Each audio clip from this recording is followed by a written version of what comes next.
Colours Marathi वाहिनीवरील काव्यांजली मालिकेच्या 2 फेब्रुवारीच्या भागात सुनंदा प्रीतमची आई मधुराला फोन करून प्रीतम निकिताच्या सोबत काम करत असल्याबद्दल विचारते।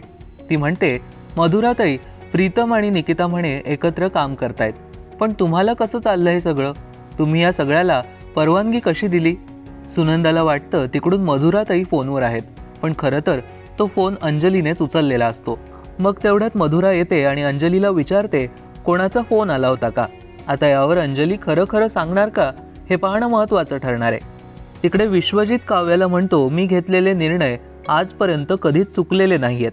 त्यावर काव्या म्हणते, तुम्ही मला आजपर्यंत निर्णय घेऊच दिले नाही।